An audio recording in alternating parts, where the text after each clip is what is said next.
appelle justement à cette table ronde François Chollet, Sophie Pérou,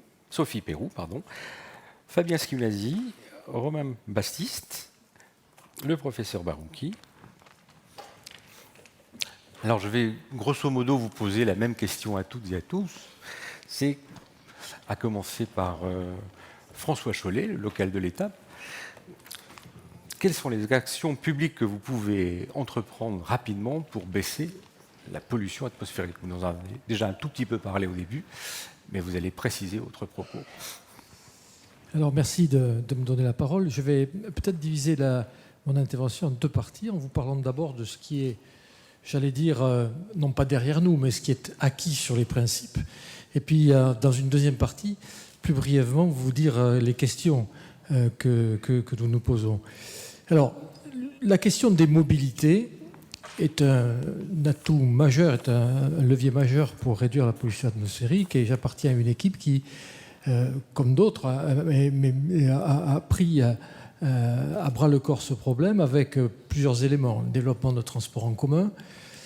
Ceux qui se promèneront dans Toulouse verra, je l'ai évoqué ce matin, qu'il y a des chantiers en ville, il y a un métro en construction qui aura pour effet d'enlever 90 000 voitures par jour lorsqu'il sera ouvert, d'économiser 60 millions de litres de gasoil chaque année.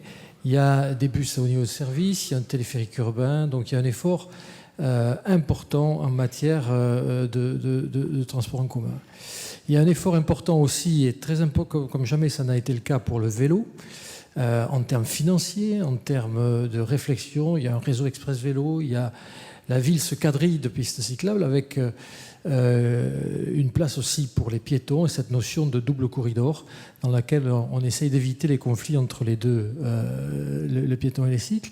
Et ceci a une conséquence assez nette en ville, c'est qu'elle réduit de fait, puisque la place est limitée, la place de la voiture. Et donc cette politique-là, très clairement, elle s'accompagnait, mais d'une réduction de la place de la voiture. Donc là, nous avons des éléments qui sont d'ailleurs à l'origine des résultats qui ont été présentés par Mme Cassadou ce matin sur la ville avec une baisse des émissions. Et nous allons évidemment continuer là-dessus. Il y a également une zone à faible émission dont vous avez parlé et dont on a parlé, qui est en place depuis 2022. L'une des premières à être mise en place avec une exclusion des critères 4 et 5. Difficile de savoir quelle est son efficacité, mais elle est en place. Ça nous fait réfléchir, et je le redis ici, parce que c'est une zone à faible émission, c'est un magnifique projet. C'est les 400 000 personnes de la ville de Toulouse qui bénéficient d'une amélioration de la qualité de l'air. C'est 40 000 personnes qui ont dû changer leur voiture, qui ont été embêtées pour beaucoup, et embêtées d'une façon importante, et pour lesquelles les alternatives de transport en commun étaient. Donc il y a eu derrière une question sociale que nous avons essayé d'accompagner au-delà de l'effort gouvernemental par des primes diverses pour l'achat d'un vélo, l'achat d'un véhicule non émissif, mais qui fait que mettre en place une ZFE, c'est un projet, c'est accompagner, parfois de façon difficile, quelquefois impossible, des gens en difficulté. Donc ça, c'est la partie, j'allais dire, déplacement, qui est une partie qui fonctionne et qui, j'allais dire, est cadencée avec des échéances et donc un déroulé. Et je ne veux pas dire que c'est derrière nous, mais le pli est pris. Les travaux sont en cours et ceci va continuer de se développer. On verra ce que devient la ZFE dans le temps. C'est sûr que le fait d'avoir pu, puisque nous ne sommes pas dans les 5 ZFE qui sont obligés d'avoir éliminé les critères 3, le fait d'avoir pu avoir un délai pour impliquer les critères 3 et ne pas les avoir impliqués tout de suite a été clairement un élément bénéfique. Et quand j'entendais ce matin les représentants de FNE qui disaient l'ambition n'est pas au rendez-vous, c'est qu'il faut quand même tenir compte, et je le dis très clairement, des personnes, des gens, de la gêne créée, des problèmes créés. Et je pense qu'il y a si le mot compromis n'est pas de bon aloi, en tout cas, il y a des discussions à avoir dans la réalisation et la mise en place de certaines politiques publiques quand elles sont contraignantes.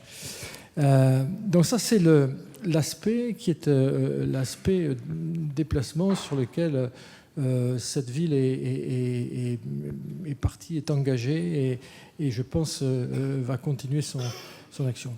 Il y a une deuxième question qui est plus compliquée à notre esprit pour l'amélioration de la qualité de l'air. C'est la question de l'émission de particules issues des combustions.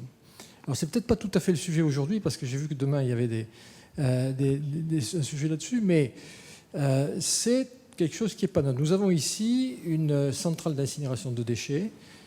Nous avons des centrales biomasse qui émettent des particules. Donc, voyons bien le truc, c'est qu'au moment où on fait une ZFE, où on oblige les gens à changer de voiture, on a quand même des dispositifs sur l'agglomération qui produisent des particules. Donc, il y a une toute petite schizophrénie là.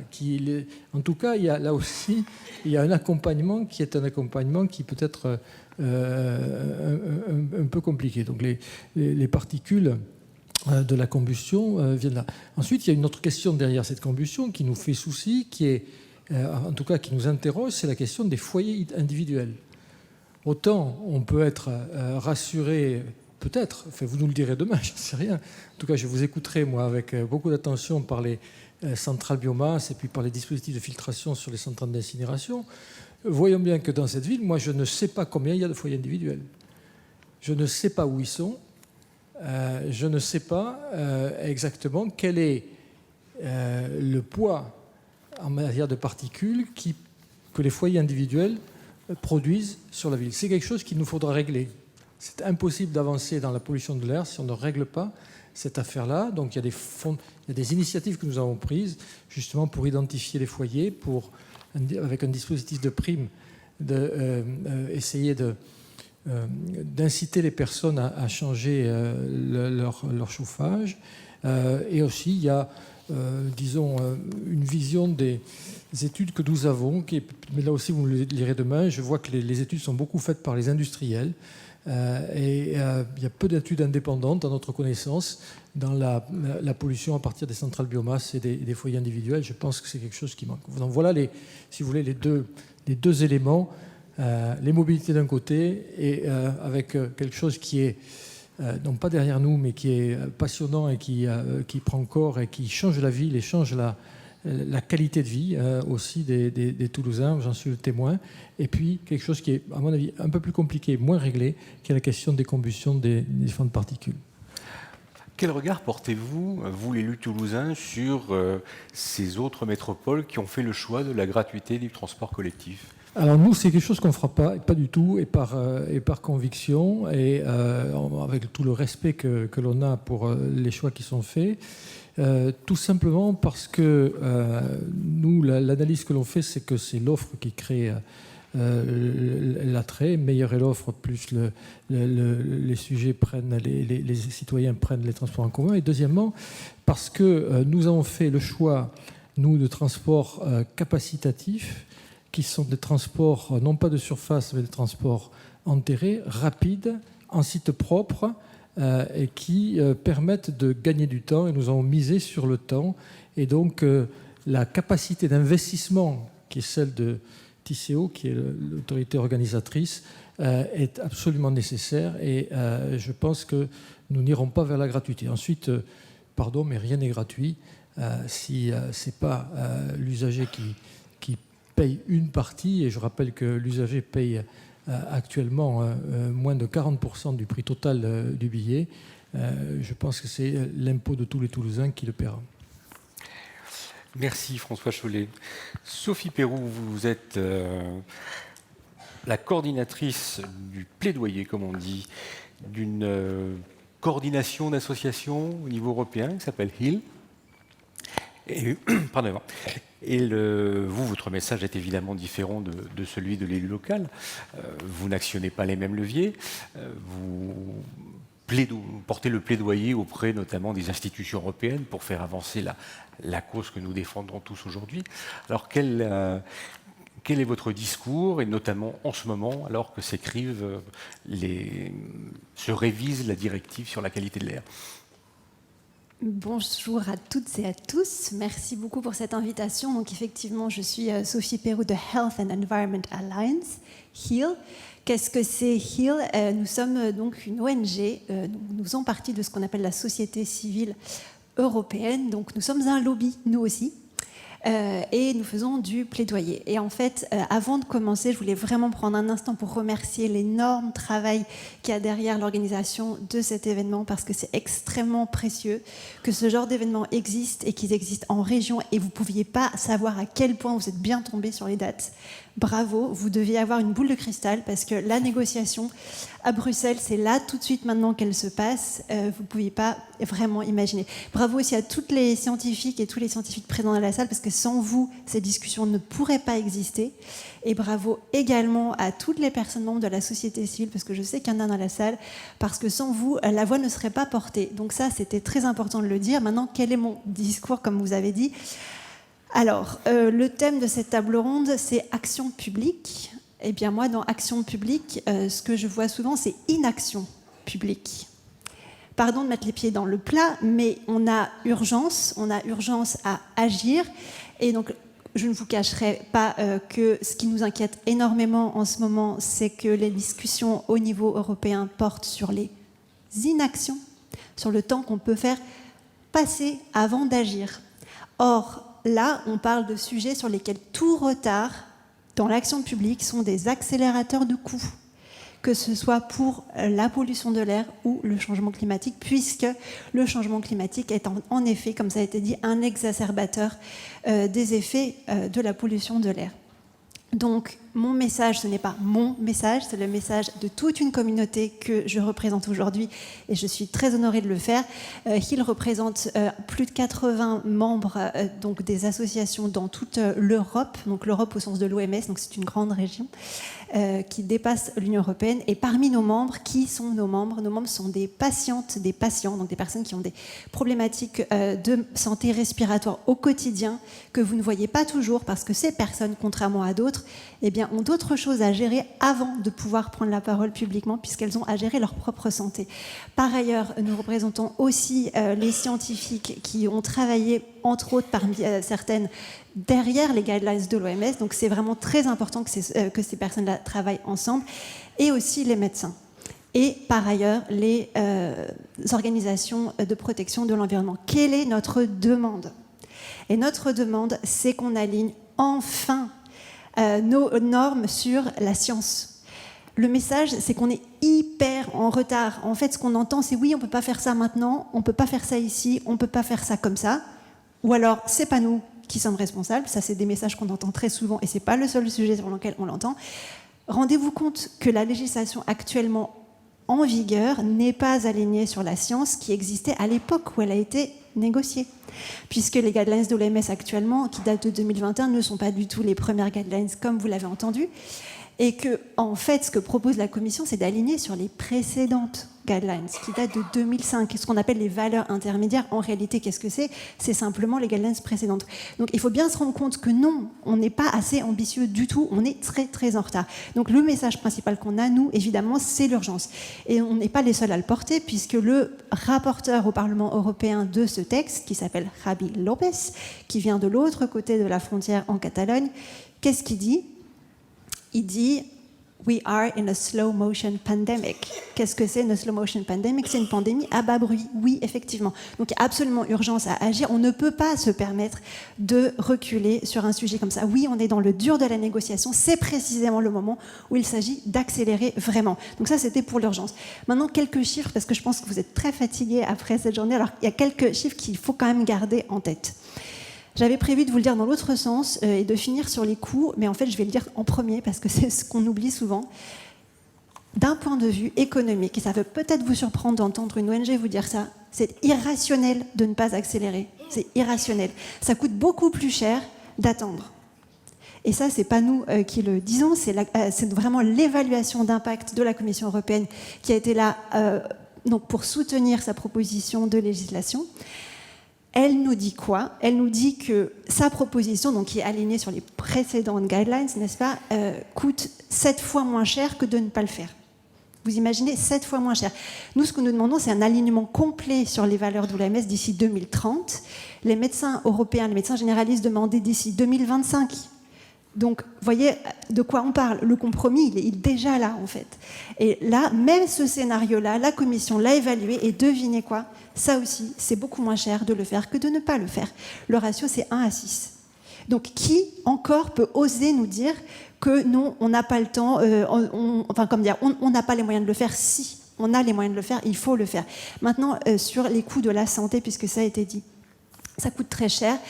Peut-être que vous le savez, aujourd'hui, il y a des mutuelles qui s'intéressent de très près à la question de la pollution environnementale et notamment la pollution de l'air. Et parmi nos membres, on a beaucoup de chance d'avoir des mutuelles donc non-for-profit, qui ne font pas de profit, qui ont mesuré en Belgique ce que ça veut dire.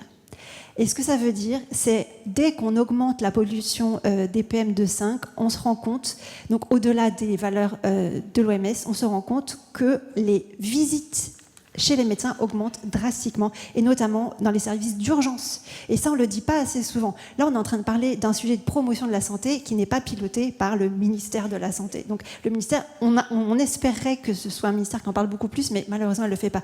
Donc, pour vous donner une idée de chiffres, donc les visites qui pourraient être évitées, puisque nous, on parle de coûts évitables, les coûts évités, ce serait 220 000 visites par an dans un petit pays comme la Belgique, par rapport au PM 2.5, si on alignait sur les valeurs de l'OMS. Donc, vous vous rendez compte que c'est énorme. Pourquoi c'est énorme? Parce que derrière, c'est en cascade, en fait.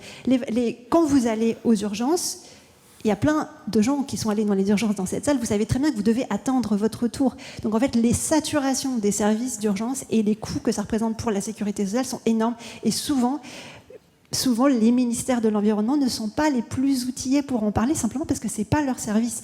Donc nous regrettons que ce ne soit pas les ministères de la Santé, évidemment, qui soient beaucoup plus impliqués dans ces négociations.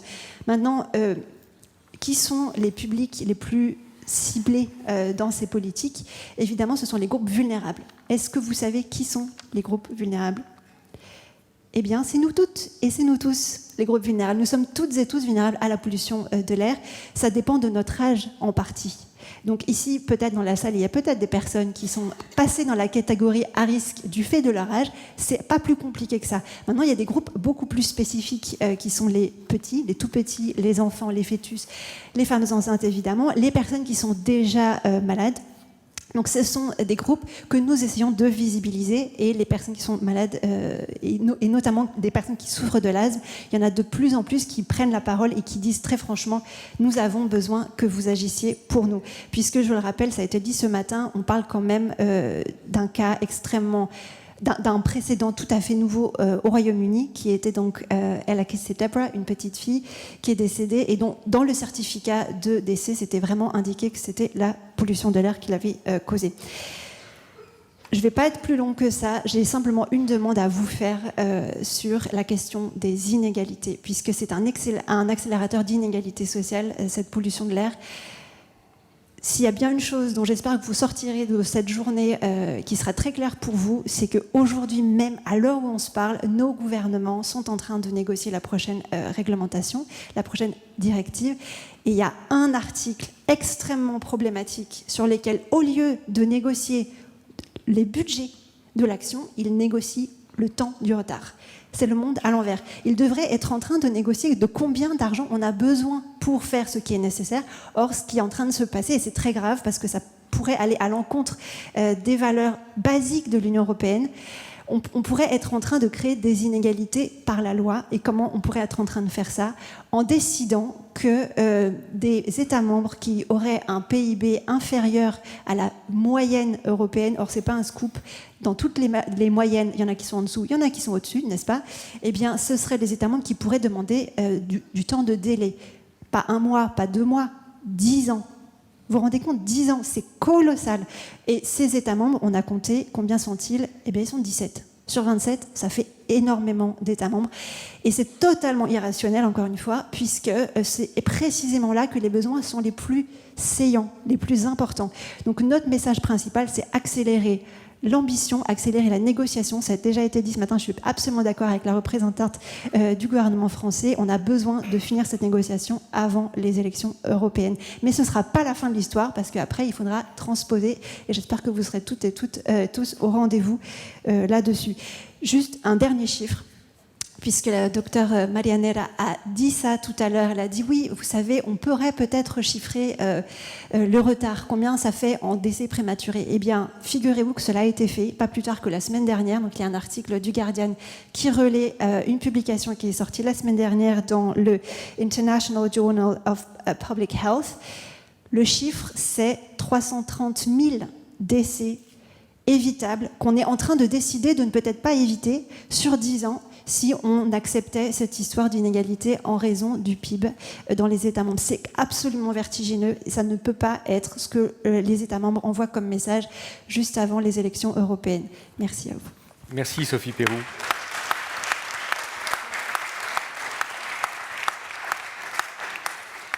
Fabien Squinazzi, vous présidez la commission des risques environnementaux du Haut Conseil de santé publique. Êtes-vous d'accord avec ce qui vient d'être dit ? Vous m'avez tendu la main parce que je voulais parler des personnes vulnérables. Et d'autant que le Haut Conseil de la santé publique a publié il y a quelques mois un avis sur des messages sanitaires auprès des populations en cas d'épisode de pollution atmosphérique. Mais c'est la première fois qu'on regardait en même temps que les épisodes de pollution atmosphérique dont on a parlé assez peu aujourd'hui. Pourtant, c'est l'effet le plus visible de la pollution atmosphérique, c'est le fait le plus médiatique, j'allais dire hélas, parce qu'on ne parle pas du reste et de la pollution chronique de fond. Mais c'est vrai que ces épisodes de pollution atmosphérique, de temps en temps, les ASQA signalent qu'on dépasse les seuils. Et donc, on associe à ce dépassement des seuils des messages sanitaires auprès de la population, et en particulier des populations les plus vulnérables. Alors, vous avez cité effectivement les jeunes enfants, les femmes enceintes, mais aussi les personnes qui souffrent de maladies chroniques. Or, il existe dans notre pays beaucoup de personnes qui souffrent de ces maladies chroniques, notamment respiratoires, cardiovasculaires, et qui vont réagir à ces épisodes de pollution atmosphérique. Mais ce qu'il faut savoir également, c'est qu'il y a des co-expositions. On a aussi un peu parlé aujourd'hui, j'ai entendu parler des périodes de pollinisation, et c'est vrai qu'il y a une fraction de la population allergique qui va réagir au pollen, et on sait que l'association pollution atmosphérique et pollen est très dangereuse pour leur santé, à la fois parce que la pollution crée un état inflammatoire et favorise la pénétration des pollens, mais aussi parce que la pollution désagrège ces pollens et les rend plus agressifs. On a parlé aussi des vagues de chaleur et des épisodes de canicule qui sont également, avec la pollution à l'ozone, des périodes aussi où ces personnes vont souffrir encore plus que d'autres de la pollution à l'ozone et de ces vagues de chaleur. Et comme vous le savez également, pendant la crise Covid, on a parlé du lien entre pollution atmosphérique et infection virale respiratoire. Ce qui fait qu'il y a énormément de facteurs de coexposition. Et je pourrais ajouter, on en a peu parlé aujourd'hui, c'est la pollution de l'air intérieur également. Car quand on est dans des espaces clos, on peut être exposé aussi à différents polluants qui sont différents de ceux de l'extérieur et qui aggravent également l'état respiratoire de ces personnes vulnérables. Donc, dans cet avis, on a essayé de donner des messages sanitaires globaux qui prennent en compte tous ces facteurs de coexposition et pas uniquement les épisodes de pollution atmosphérique. Alors, c'est vrai que parfois, il peut y avoir des injonctions contradictoires, mais en tout cas, on a donné des messages à cette population, en partie en matière d'activité physique, de sortie à l'extérieur pour éviter d'être exposé à certains moments de la journée. Mais surtout, ces populations aussi prennent des médicaments. Elles prennent des médicaments tous les jours et elles ont besoin aussi d'être aidées, accompagnées dans le suivi de leur traitement. Et il est très important que ces personnes vulnérables qui ont des maladies chroniques, on leur explique à certains moments, quand il y a des épisodes de pollution, eh bien, il faut qu'elles prennent leur traitement, mais surtout peut-être qu'elles renforcent leur traitement. Et donc, il faut expliquer à ces personnes qui suivent ces traitements comment augmenter leur dose si elles ont des problèmes de santé à ce moment-là. Donc c'est dans cette approche un peu globale qu'on a essayé de donner ces informations et cet accompagnement, cette aide aux personnes les plus vulnérables, qu'elles soient vulnérables par leur état physiologique, mais qu'elles soient aussi vulnérables par leur état de santé, leur maladie chronique. Et on a également donné évidemment des messages pour ce qu'on appelle la population générale, c'est-à-dire tout le monde.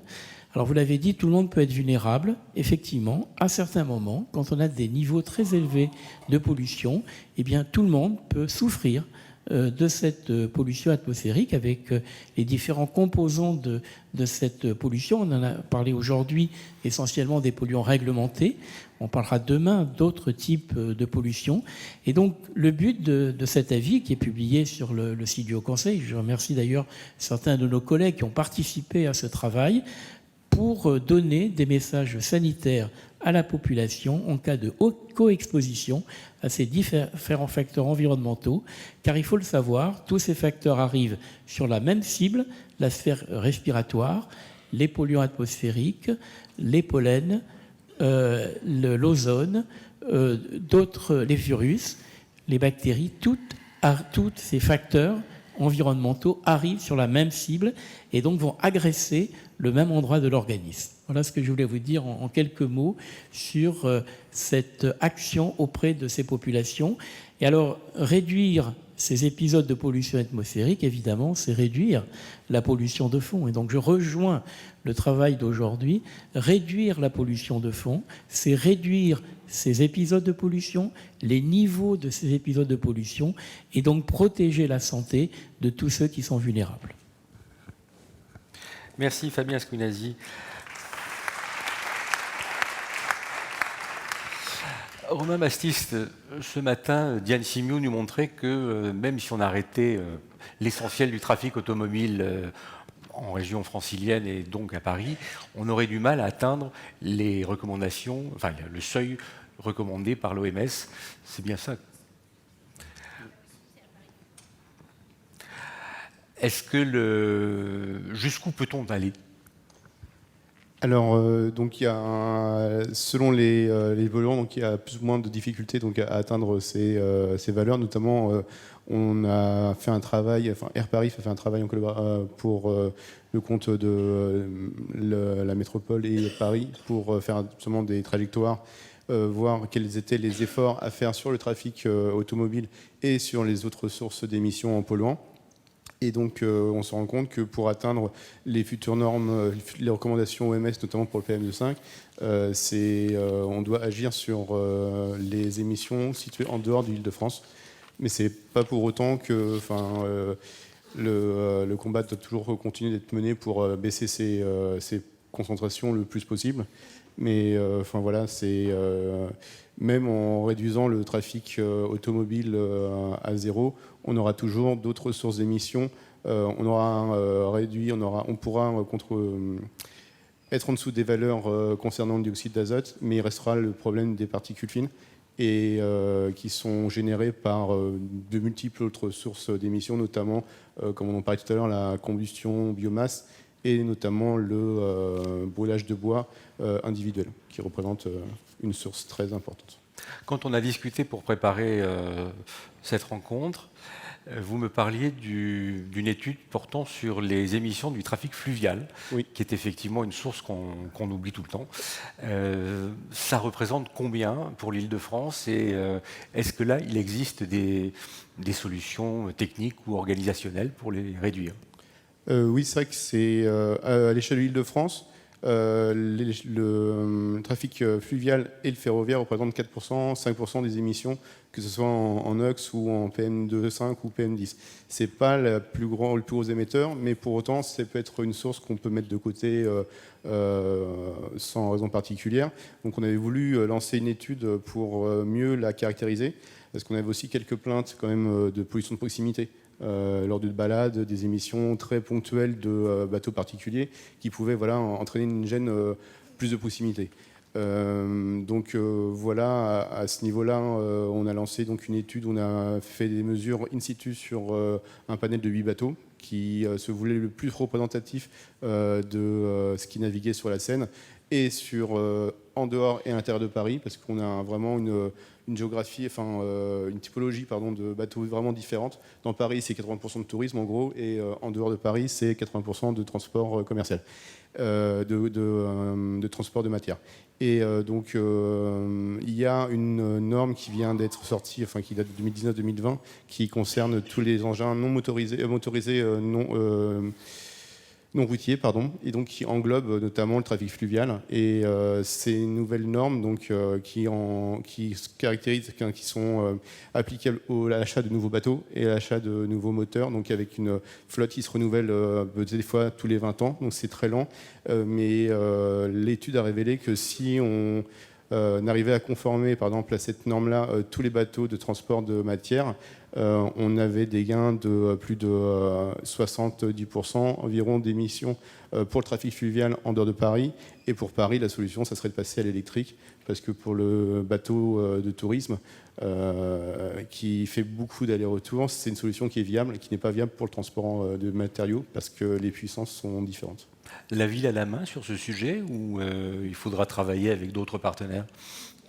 On a la main au niveau, on peut aider sur des aides financières.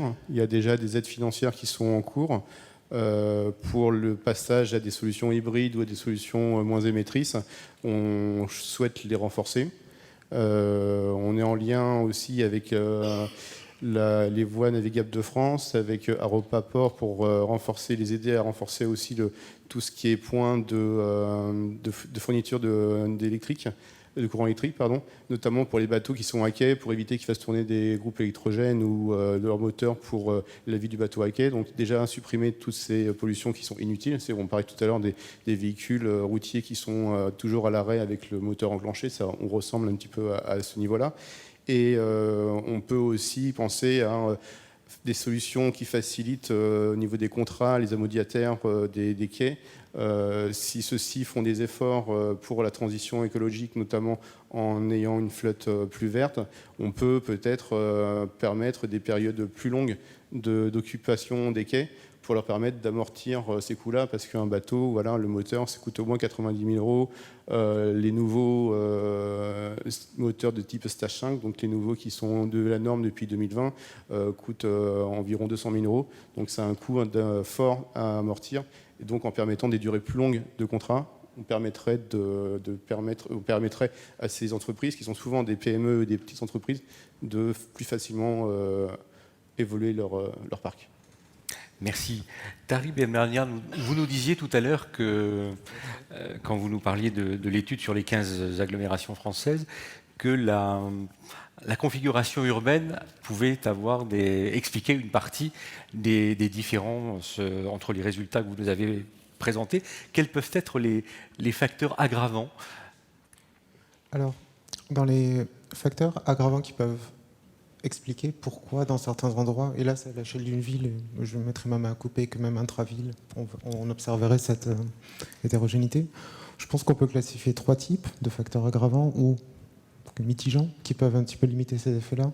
Il y aurait les facteurs un petit peu, socio-économiques qui peuvent aussi expliquer comment une prévalence de maladies chroniques, par exemple, vont permettre justement à ces polluants et leur effet synergistique d'avoir des effets encore plus aggravants, plus accélérés.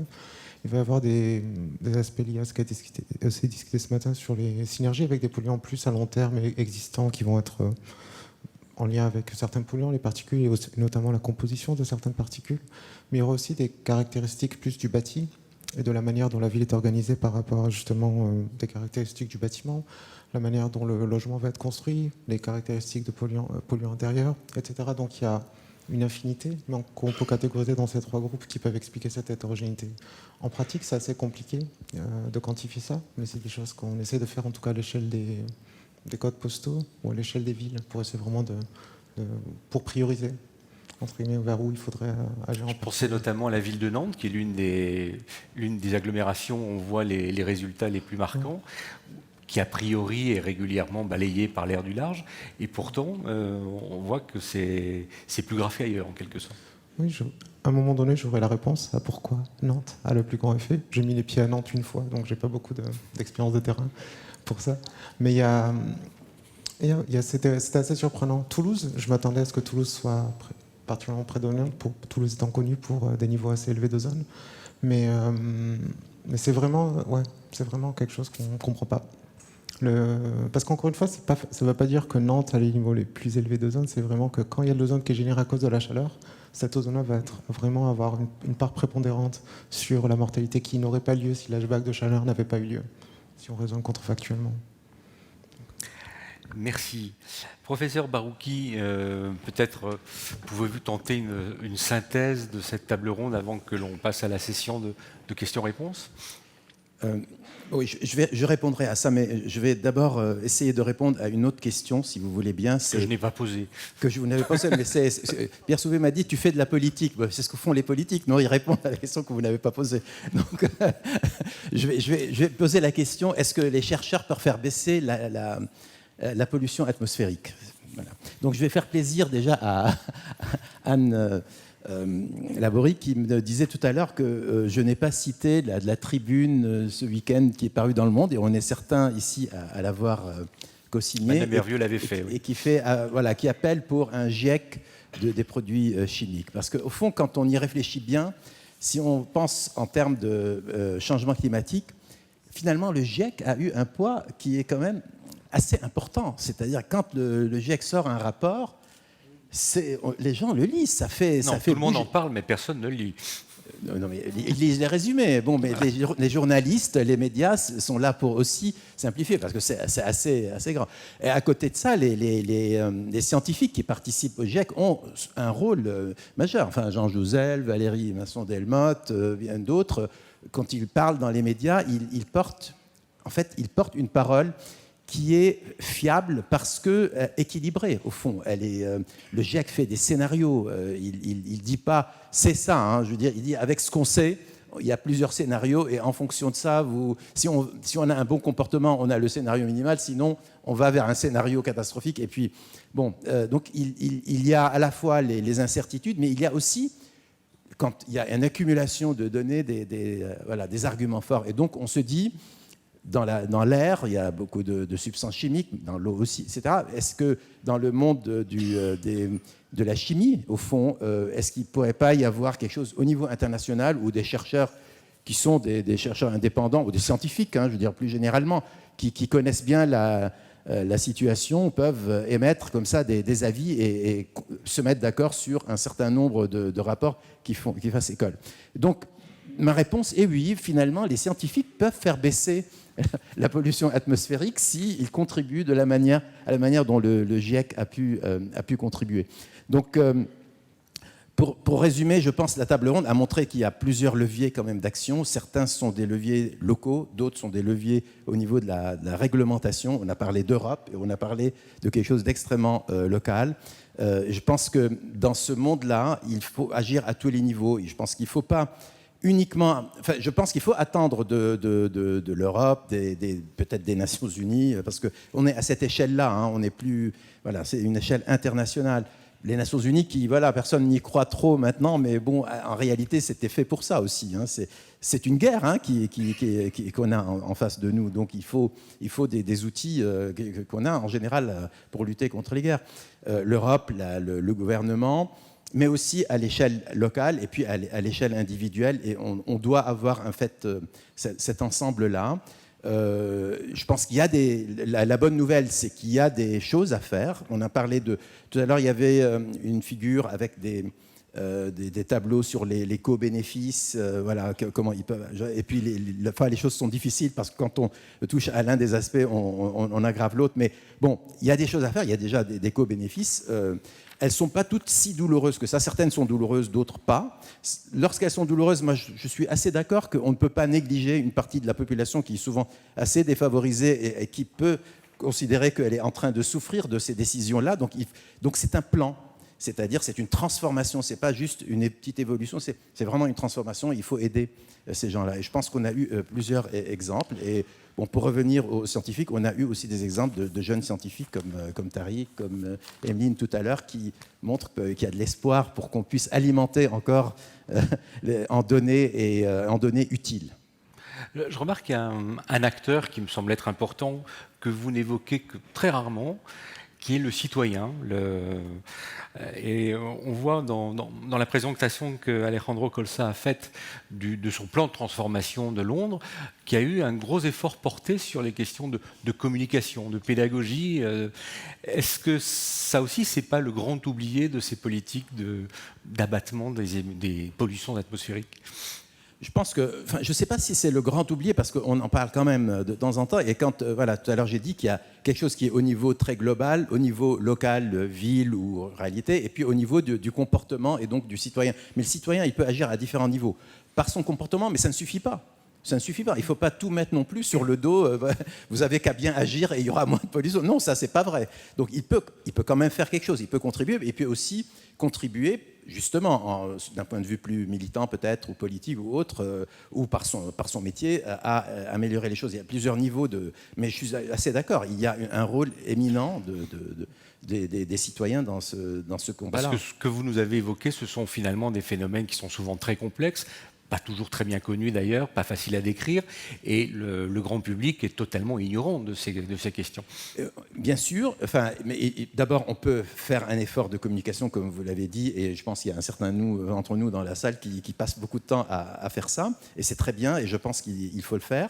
Mais aussi, il faut faire confiance. C'est un peu ça le problème. On ne peut pas non plus tout savoir. Moi, quand on me fait un rapport, je ne sais pas, sur l'économie mondiale, j'ai des connaissances, mais je suis incapable d'être très critique. Et à un moment, il faut faire confiance. Mais quand on a un groupement aussi large, comme qu'on a dit, comme le GIEC, qui regroupe un nombre impressionnant donc, de scientifiques, à un moment, il faut savoir faire confiance et dire, OK, là j'y vais, il faut aider, même si on n'est pas capable soi-même d'être très critique vis-à-vis de ce qui est dit. Mais c'est peut-être plus facile d'embarquer tout le monde, comme on dit maintenant, quand ce tout le monde est un tout petit peu au fait de ces questions-là. Et les gens du climat ont créé la fresque du climat qui maintenant a permis à plusieurs millions de citoyens d'avoir quelques notions de la science climatique. Et c'est peut-être plus facile après pour leur faire prendre les décisions transformatives. Bien sûr, mais parfois nous-mêmes, nous n'avons pas agi assez tôt. Je me rappelle en 2015, quand il y avait la COP à Paris, à l'INSERM, on m'avait demandé d'organiser un petit symposium sur changement climatique et santé. On avait un peu de mal à trouver des spécialistes. Il n'y avait pas ce milieu-là. Alors on a fait, et puis ensuite on a fait une exposition sur changement climatique et santé qu'on a diffusée un peu dans différentes villes en France. Et c'était un peu un début, mais on voit bien qu'on était finalement assez en retard. Et donc voilà, ça s'est rattrapé, je crois, et ça se rattrape régulièrement. Je pense qu'il faut aussi que la parole scientifique soit compréhensible, d'une part, c'est évident, et que même si elle est qu'elle soit honnête, c'est-à-dire, moi je pense, on ne peut pas nous dire qu'on est sûr de quelque chose alors qu'on n'est pas sûr. Alors évidemment, c'est pas facile à faire passer ça sur Twitter en quelques mots ou à la télé en 20 secondes. C'est pas facile. C'est beaucoup plus facile d'être archi tranché et voilà. Mais je pense que c'est ça qu'il faut essayer de faire passer comme message. Quand je vous dis quelque chose, je pense que c'est parce que finalement il y a quand même beaucoup d'arguments. Quand j'ai des incertitudes, je vous le dis honnêtement. Merci, professeur Marouki. Je vous propose d'ouvrir la séance de questions-réponses. Il y a déjà des volontaires. Nous avons besoin d'un micro en bas pour commencer. Il y a un cluster.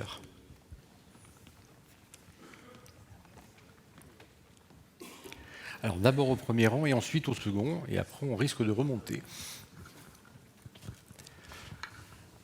Merci beaucoup, Isabella Nisi-Maizano. Je voulais faire 2 commentaires. Un, c'est pour vous, Hill, avec lequel je travaille. Je ne sais pas si vous avez vu ces données qui sont assez encourageantes. On dépense 6 milliards d'euros pour aller vers les normes de l'OMS 2021 et on gagne 42, pardon. Et puis on a aussi le PIB qui augmente de 0,4%. Donc il faut toujours raisonner sur le long terme, ce que vous disiez. Et le deuxième commentaire, c'est sur les acteurs. En fait, il ne faut pas oublier les industriels.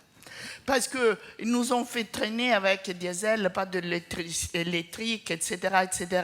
Et ils peuvent participer de plusieurs façons. Là, on parlait de biomasse, filtres, ce qu'on met, etc.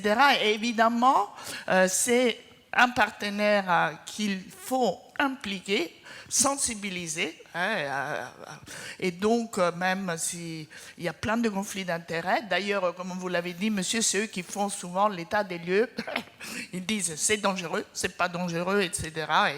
Mais c'est le quatrième acteur avec l'Europe, le pays, les autorités locales et puis l'individu qui s'implique autant que possible. Et bien évidemment, je suis d'accord avec Robert, il ne faut pas pénaliser ceux qui ne peuvent pas faire certains choix. Merci. Derrière, juste derrière. Et Franceline Marano, Université Paris-Cité et aussi experte à Santé publique France. D'abord, sur ce qu'a dit tout à l'heure donc Robert sur le GIEC produits chimiques, je te fais remarquer, Robert, qu'il y a 10 ans, quand nous avons préparé le plan national santé-environnement 3, nous avions déjà demandé qu'il y ait un GIEC, alors plus large, c'était santé-environnement. Et justement, avec l'exemple de ce qui s'était fait avec le GIEC changement climatique. Et ça me fait aller vers ce que Tariq a dit tout à l'heure. Je trouvais que c'était très intéressant, sa présentation. En effet, on a tendance, dans la communication, en tout cas, la communication dans les médias et vers le public, de séparer changement climatique, les effets du changement climatique et les problématiques de la pollution atmosphérique, alors que c'est totalement lié. Totalement lié. Et donc l'histoire de l'ozone en particulier, il y a eu des épisodes d'ozone au début du mois de septembre à Paris. On parlait de la canicule, mais on ne parlait pas du changement des pics d'ozone, alors qu'il aurait fallu parler des deux. Dire voilà, il y a un problème associé aux pics de canicule, ok, mais aussi il y a des pics d'ozone qui sont dangereux pour la santé. Donc il faut aussi revoir la communication vers le public quand on parle de ces questions, ne pas segmenter, considérer que il y a une totalité effectivement de ces effets, c'est l'exposome effectivement, et donc il faut faire attention à ça dans le domaine de la communication. Alors bien sûr, il faut impliquer tout le monde et la démarche participative, on est tous, je pense, pour ceux qui travaillent dans ce domaine, absolument convaincus qu'il faut y mettre tout le monde, et y compris, je suis d'accord avec Isabella, les industriels. Voilà. Il y a des recherches aussi sur cette problématique, comme l'a dit Tariq, cette problématique entre changement climatique et ozone et le fait qu'il y a peut-être des mécanismes différents en termes d'impact sanitaire. Mais tu te rappelles, Francine, ce qu'on nous avait dit à l'époque quand on avait parlé de GIEC santé-environnement? Beaucoup trop compliqué, vous rêvez. Et puis ensuite, il y a eu la biodiversité qui a eu son l'équivalent GIEC, donc c'est malgré tout possible. C'est sans doute un peu compliqué parce qu'il y a des accords entre je ne sais plus combien de gouvernements, mais en fait, c'est l'idée. Hein, voilà. Mais tu as raison, parfois on redécouvre des choses qui étaient déjà là. Alors, nous avons un questionneur là-bas. Oui, je suis Pascal Berdemander, je représente le réseau des CPIE. Le réseau régional des CPIE, les centres permanents d'initiative pour l'environnement. Nous trouvons que les politiques environnementales des institutions n'ont pas suffisamment tenu compte de la lutte contre la pollution atmosphérique. C'est souvent le parent pauvre des politiques publiques en France. Donc nous nous sommes mobilisés, nous sommes donc des organismes agréés à la fois par l'éducation nationale et par l'environnement, parce qu'à l'origine notre métier c'était la sensibilisation des scolaires en matière d'environnement et développement durable. On a élargi beaucoup notre zone de chalandise, je ne sais pas si c'est comme ça qu'il faut le dire, et donc nous remarquons, ça a été dit d'ailleurs dans cette assemblée, que le citoyen n'est pas suffisamment associé à la lutte contre la pollution atmosphérique. Donc nous avons mis en place, nous, des politiques locales, parce que tout dépend aussi du territoire auquel on a affaire. On doit moduler les politiques de sensibilisation selon qu'on est en ville ou à la campagne. Moi je représente en plus le CPIE Terre Toulousaine, donc un CPIE urbain, il n'y en a que 3 en France, et nous avons monté un programme de sensibilisation à l'environnement du citoyen toulousain.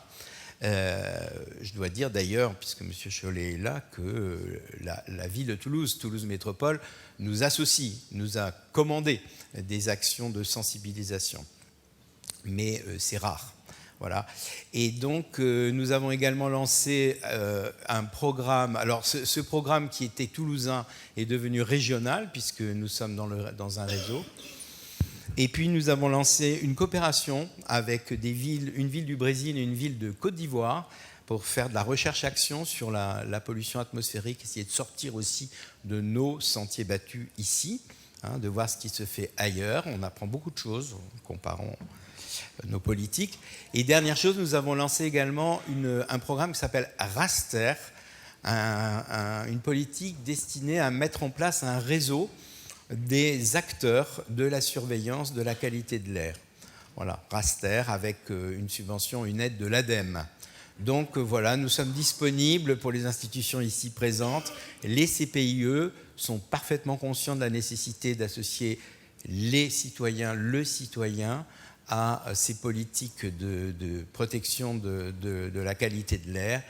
Et donc, je voulais témoigner en leur nom. Je vous remercie. Merci pour cette offre de service. Madame et monsieur.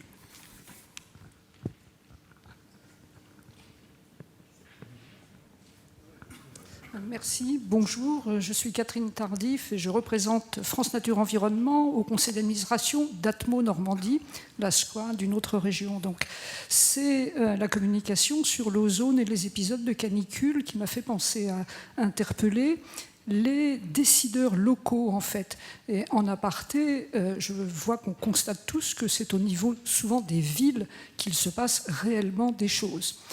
Ce que la communication de Tariq m'a fait évoquer, c'est l'absence de transmission de ce que les décideurs savent auprès des effecteurs. Et je prends l'exemple d'un pic de chaleur et d'ozone qui a eu lieu sur quasiment tout le territoire, mais en particulier chez nous en Normandie au mois de juin. Et quand on prenait l'autoroute, alors que la région était en alerte, vraiment en procédure d'alerte, on était dans le rouge pour l'ozone, quand on prenait une autoroute qui est traversée aussi bien par des Français que par, dans ma région, des Allemands, des Hollandais, des Anglais qui traversent la Normandie pour aller du nord vers le sud ou la Bretagne. Il n'y avait aucune information au niveau des panneaux autoroutiers. Quel est le responsable? L'autoroute? Les décideurs? Je crois qu'il faut s'intéresser à des petites choses comme ça. Au niveau local, c'est aussi important pour que les gens prennent conscience. Merci. Merci, madame. Y a-t-il des commentaires sur les commentaires? Madame Pérou. Oui, merci beaucoup d'avoir souligné cette histoire de responsabilité. Parce que là, j'entends quelques échanges qui, je vous avouerai, moi, m'inquiètent un peu, en fait. Dès lors qu'on commence à dire que c'est le citoyen ou la citoyenne qui est responsable de quelque chose, s'il y a bien une chose dont les citoyennes et les citoyens sont responsables, c'est d'aller voter. Je vous rappelle que les prochaines élections européennes, c'est le 9 juin. Ça, c'est important. Ça, c'est la responsabilité des citoyennes et des citoyens. Après, les responsables politiques sont responsables de fixer des objectifs en fonction du résultat, en fait, de ces élections qui se passent et de mettre en œuvre. Et je pense que c'est vraiment important de bien s'assurer qu'on n'est pas en train de mélanger les rôles. Il y en a qui sont là pour mettre en œuvre et d'autres qui sont là pour décider des objectifs. C'est pas du tout la même chose. Et là, aujourd'hui, ce qui m'inquiète, moi, c'est qu'on est en train de mélanger les deux. C'est que parce que certains ou certaines n'ont pas réglé des problématiques de mise en œuvre, on se met à dire que finalement les objectifs, c'est peut-être pas vraiment ceux-là qu'on devrait avoir. Je crois que c'est absolument dangereux comme mélange des genres et que ça ne devrait pas être le cas. Et donc j'invite quand même cette assemblée à bien différencier les rôles de chacune et de chacun. Et les citoyennes et les citoyens ont déjà bien assez à faire comme ça. Donc quand vous votez, derrière vous votez pour un programme et le programme doit être mis en œuvre. Et le Green Deal, le pacte vert, il n'est pas fini. Et on n'a pas du tout fini de faire ce qu'il y a dedans. Et les gens qui se sont présentés avec ce programme et qui l'ont proposé en fait, c'est loin d'être terminé. Et nous, ce qui nous inquiète aussi, c'est que ce n'était pas du tout assez ambitieux, en fait, le Green Deal. Ça n'allait pas assez loin et pas assez vite. Donc, je crois que c'est quand même très, très important de rétablir qui est responsable de quoi. Tariq Benmamia, vous souhaitiez réagir aussi? Oui, je fais juste... Est-ce que vous m'entendez bien? C'est bon? Oui. J'en profite pour rebondir là-dessus, pour répondre un petit peu à la question sur les actions à mettre en œuvre et sur un concept qui est assez important, c'est sur l'efficacité de leur mise en œuvre, parce que c'est une chose, on discute aussi aujourd'hui beaucoup d'essayer d'expérimenter, d'essayer d'implémenter des actions en tenant compte justement des différences entre les territoires, entre les populations, mais aussi avec des notions d'équité qui sont assez importantes. Mais après, il y a la question, une fois cette mise en place, de l'efficacité. Et on parlait, par exemple, des mesures d'épisodes lorsqu'il y a un épisode d'ozone ou une vague de chaleur, etc. Et il y a beaucoup d'évaluations d'intervention, en anglais on dirait accountability, pour essayer vraiment d'évaluer dans quelle mesure il y aurait, entre guillemets, si on raisonne contrefactuellement, si dans un monde on n'avait absolument pas mis en place cette politique publique, par exemple une politique d'affichage, ou une politique, par exemple, de circulation alternée, ou la mise en place d'une ZFE mobilité, etc., qu'est-ce qui serait passé? Donc c'est vraiment un petit peu ce qui a été montré pour l'exemple de Londres, entre guillemets, d'essayer d'estimer quelles seraient justement les trajectoires différentes entre différents territoires de la ville, et d'essayer justement de caractériser les bénéfices potentiels. C'est un travail très difficile, très, très important. Et pour juste rejoindre ce qui vient d'être dit, il y a beaucoup des travaux qui ont été menés. Notamment, on a fait des travaux sur la ville de Paris pour l'évaluation de ce qui se passe quand il y a des pics de pollution. Et quelque chose qui est intéressant et qui a été trouvé dans d'autres villes, notamment au Canada, c'est que quand les actions sont vraiment sur des déterminants individuels et justement demandant vraiment en insistant sur les gens à changer des comportements, l'efficacité est nulle. C'est-à-dire que dépenser beaucoup d'argent, dépenser beaucoup de moyens pour essayer de changer les comportements des gens uniquement ne change rien par rapport à un monde dans lequel il n'y aurait absolument rien de fait. Par contre, à partir du moment où on fait des actions un petit peu, multiniveaux, dans lesquelles on va informer des gens d'un pic, mais en accompagnant ça avec, par exemple, des restrictions ou des mises à disposition de transport gratuit ou à tarif réduit, limiter certaines activités, essayer de réduire, par exemple, justement des horaires ou d'avoir des horaires décalés par rapport aux écoles, etc. C'est là qu'on commence vraiment à avoir des efficacités sur ces mesures, sur la réduction des polluants et ensuite sur des effets sanitaires. C'est quelque chose qui n'est pas surprenant, parce que quand on regarde la littérature en promotion de la santé, dans la mesure où les déterminants contextuels jouent la plupart du temps, les déterminants individuels, indépendamment du reste, n'ont souvent pas beaucoup d'importance, mais c'était aussi juste pour insister sur cette histoire d'efficacité des mesures. Et un troisième niveau de complexité, ce serait sur l'équité. C'est-à-dire que souvent, si d'ores et déjà, lors de la mise en place de la politique publique, il n'y a pas cette idée de réduire les inégalités, qu'elles soient sociales, territoriales, par rapport à ce qu'il y a au départ, systématiquement, c'est quelque chose qui est documenté pour la plupart des déterminants sociaux de la santé, que ce soit sur des comportements sur le tabac, sur l'activité physique, sur la pollution de l'air, sur la chaleur, etc. Si on n'a pas ça en tête, on va augmenter les inégalités sociales de santé pour des raisons qui peuvent s'expliquer. Donc c'est aussi quelque chose qui est assez important quand on essaie d'évaluer dans quelle mesure une politique publique visant à réduire les émissions de polluants atmosphériques, par exemple, va être mise en place. Il faut avoir en tête qu'il y a des inégalités en termes d'exposition ou en termes de susceptibilité, pour plein de raisons, et plein d'interactions, de combinaisons possibles. Et cette prise en compte, elle doit être faite en amont, sinon, automatiquement, la politique, elle va contribuer à augmenter les inégalités sociales, et c'est quelque chose qui a été bien documenté, c'est quelque chose qui est assez important à avoir en tête dès le début. Donc je voulais juste rebondir aussi sur ça, et cette notion d'efficacité de mesure assez importante. Voilà. Y a-t-il d'autres questions? Oui. Bonjour. Je voulais poser une question au monsieur. Est-ce que vous pourriez vous présenter, s'il vous plaît? Oui, Fabrizio Botta de l'ANSES. Je voulais poser une question à monsieur Pérez de l'agglomération londonienne. Vous avez beaucoup mis l'accent sur le fait que c'était une volonté du maire de créer et d'élargir ces zones à faible émission. Donc un maire qui est bien sûr lié à un gros parti politique en Angleterre, qui gouverne d'autres grandes villes comme Liverpool, Manchester.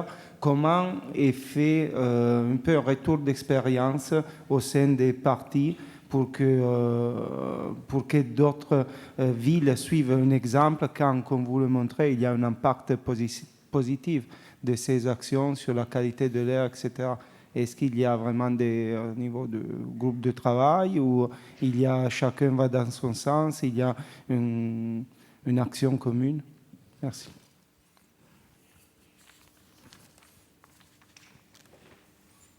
Please do come in. Does this work?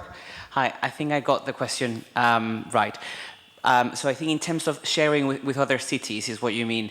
There is obviously there's a group of cities in the UK called the M10, and that's the group of big mayors in the UK that get together about different topics and different issues. And we have been very involved in terms of mobility and sustainable travel and sharing learnings with each other.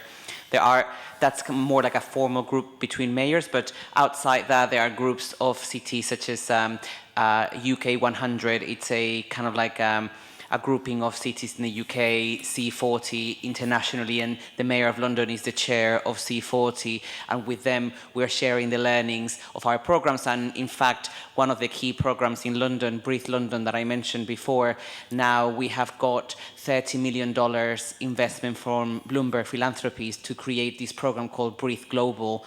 And it is to replicate some of the learnings from London to other cities, particularly in the Global South. I believe Paris is one of the Breathe cities as well, and it is about expanding data availability, democratizing the data. It's about stakeholder engagement, technical expertise, but also share lessons and understand things that could have gone well, things that could have gone better in a different approach. So that element of sharing is very important moving forward. Thank you very much. Y a-t-il d'autres questions? Oui, pardon. Madame Hervieux.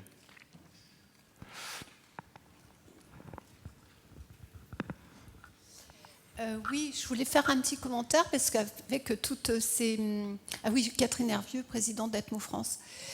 Avec tous ces retours d'expérience à travers les différentes collectivités au niveau européen et même au-delà de l'océan Atlantique, il y a quelque chose qu'il faudrait qu'on ait en tête ou qu'on mette au cœur du débat, c'est la question de la cohérence des politiques publiques. Si on est là rassemblés sur la qualité de l'air, et qu'on en est convaincu, je pense, enfin nous en sommes tous convaincus, c'est de se dire aussi qu'en termes de politique publique, si on prend que le fait que le chapeau, ça doit être entre autres l'air, l'environnement, la biodiversité, l'air du coup est complètement excusez-moi, transverse dans tous les domaines, que ce soit sur les mobilités, le logement, l'alimentation, l'agriculture, le patrimoine immobilier, etc., etc. Et ça veut dire qu'à l'intérieur de chaque thématique, effectivement, si on parle de mobilité, et l'exemple de Toulouse qu'on a cité, mais ça veut dire aussi qu'en face, on n'annule pas les efforts qu'on fait en termes d'investissement, en termes d'accompagnement des populations à changer de comportement, on continue avec des gros SUV ou des grosses voitures, tout en sachant que la solution, ce n'est pas le remplacement d'un véhicule thermique par un véhicule électrique qui va nous résoudre la question et du climat, et de la qualité de l'air, et de notre santé, pour prendre cet exemple qu'on met souvent au cœur des débats. Donc je voulais attirer l'attention là-dessus parce que effectivement ça nous intéresse tous et on va regarder tous les domaines des politiques publiques, que ce soit au niveau local, au niveau national et au niveau international. Et puisque vous n'avez pas souvent cité la question des élections européennes, on va regarder ça de très près aussi évidemment. Et c'est-à-dire qu'il faut faire évoluer la gouvernance des exécutifs locaux pour faire de la lutte contre la qualité de l'air quelque chose d'intersectoriel. Peut-être pas que pour la qualité de l'air, mais c'est un autre super débat qui se joue sur les champs institutionnels, avec aussi la façon dont les collectivités sont gouvernées, délibérées, etc., etc. Mais c'est un sujet aussi très passionnant d'un point de vue de démocratie locale, participative, etc.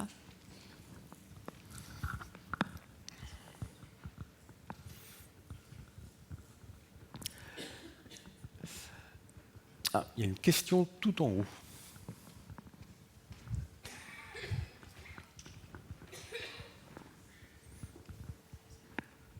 Bonsoir, oui, comme il y a un peu de temps, j'en profite.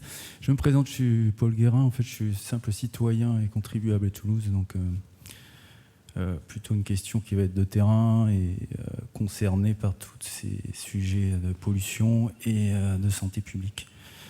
En fait, mes questions s'adressent aux représentants de Toulouse et de Paris qui sont ici à la table ronde.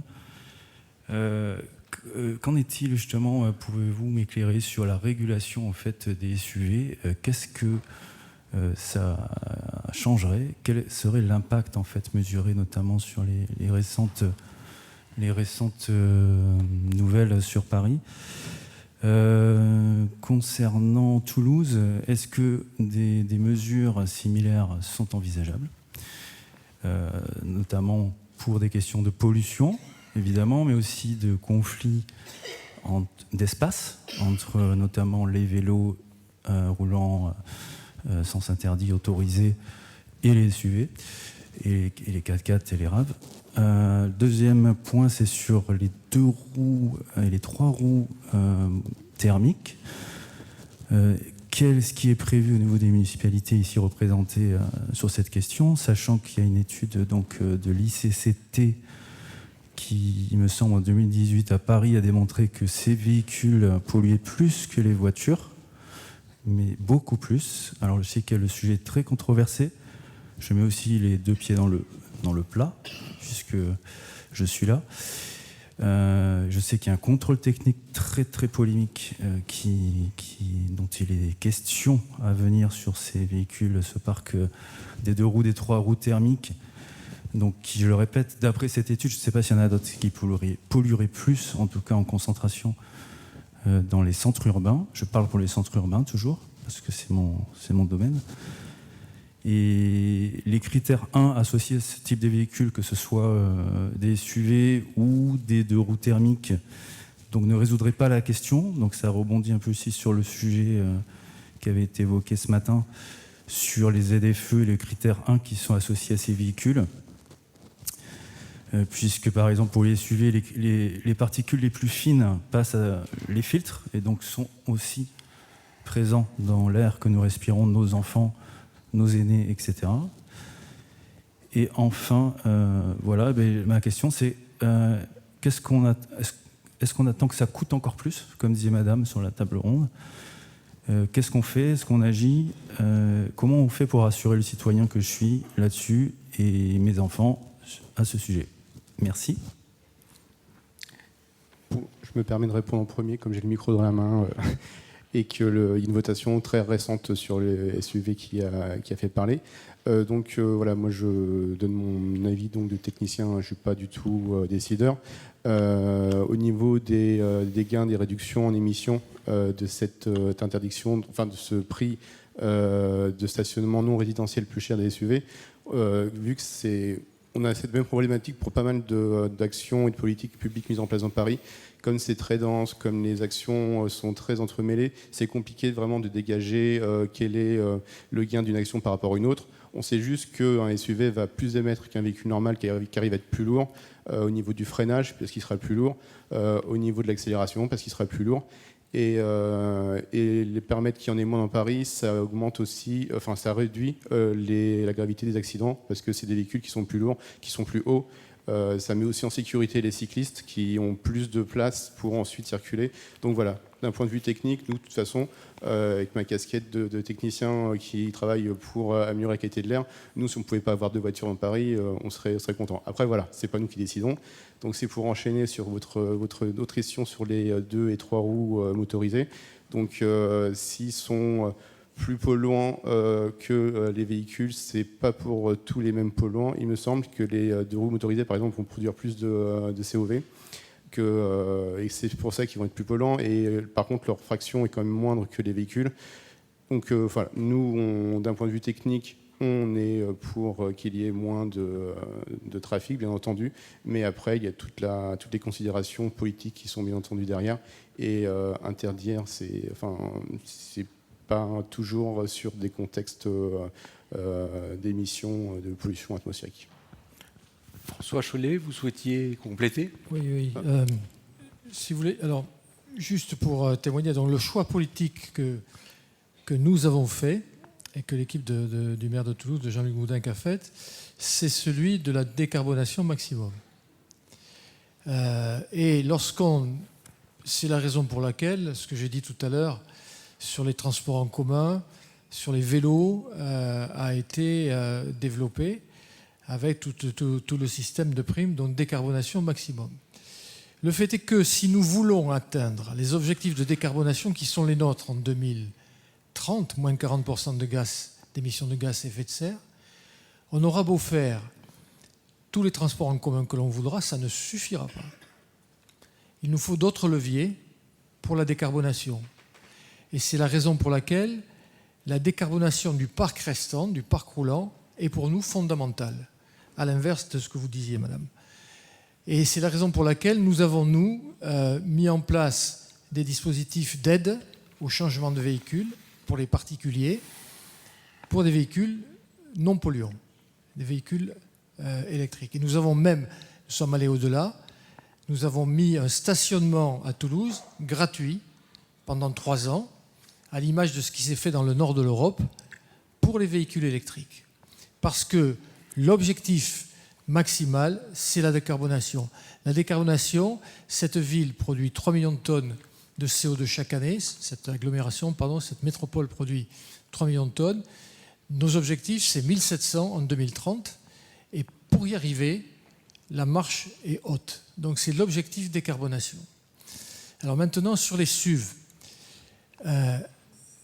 La question du SUV, c'est aborder la question du poids, en fait. Du poids qui est pénalisant pour l'environnement, on vous a dit l'espace, les accidents, etc.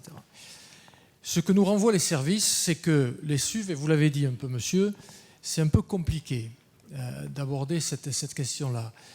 C'est un peu compliqué parce que techniquement, le gain, comme vous le demandiez, est difficilement appréciable. Qu'est-ce qu'on met sur le plat? Qu'est-ce qui est SUV? Qu'est-ce qui n'est pas SUV? Quel est le gain? Comment épaule-t-on cette politique? Donc pour le moment, nous n'avons pas, je ne dis pas qu'on ne le fera pas, mais nous n'avons pas fait ce choix-là. Ensuite, je dis qu'un SUV thermique est évidemment plus polluant qu'un SUV électrique. L'axe de l'équipe en place toulousaine, c'est celui-là. Alors ensuite, sur la question des 2 roues, là aussi c'est un problème que nous avons eu à affronter avec la ZFE, où il y a eu, et j'ai affronté, une négociation très forte avec toutes les associations de motards, de propriétaires de 2 roues, pour justement exonérer et déroger, ne pas soumettre les 2 roues aux contraintes de la ZFE. Nous ne l'avons pas fait. Nous ne l'avons pas fait pour des questions d'équité, parce qu'il n'y a pas vraiment de raison en matière d'égalité entre citoyens de privilégier une situation par rapport aux autres. Par contre, nous avons décidé, là aussi, d'aller vers une incitation au changement de véhicule, vers des véhicules moins polluants. Et en particulier, les motards sont accessibles aux primes que nous délivrons pour les véhicules, qui s'ajoutent aux primes d'autres de l'État en particulier, et qui permettent à certains, pour beaucoup, de changer de véhicule. Donc voilà, résumé en gros la politique qui est la nôtre sur le territoire de la métropole. Madame Simiou. Je voulais juste apporter un complément très factuel à la question qui a été posée. Le contrôle technique des 2 roues s'appliquera bien à partir du 15 avril de cette année. Factuel mais efficace. Madame, vous êtes combien à FNE dans cette salle? On est très efficace aussi. Alors, c'est juste un point factuel par rapport à ce qui vient d'être dit sur les émissions des véhicules. Donc, au sujet des SUV électriques, nous avons fait une étude avec des experts scientifiques de l'Institut Paul Scherrer en Suisse qui montre qu'un SUV électrique, un SUV électrique émet plus qu'une petite voiture thermique quand on regarde l'ensemble du cycle de vie. Donc, la phase de fabrication qui est très impactante, Et il ne faudrait pas qu'on soit égoïste en Europe et qu'on dise on veut des véhicules zéro émission à l'échappement chez nous, mais qu'on envoie ces pollutions ailleurs et dans des pays qui ont vraiment aussi des enjeux, y compris sur la vie humaine, puisqu'on pollue leur eau avec les extractions de minéraux et avec les extractions de lithium. L'étude que vous mentionnez portait sur des analyses de cycle de vie? Oui. Donc c'est l'éco-guide de l'automobile. Si vous tapez ça sur Internet, ça sortira. Avant que nous accueillions Corinne Lepage, y a-t-il une dernière question ou une dernière remarque ou un dernier commentaire? Non? Alors j'ai le plaisir de vous remercier pour cette table ronde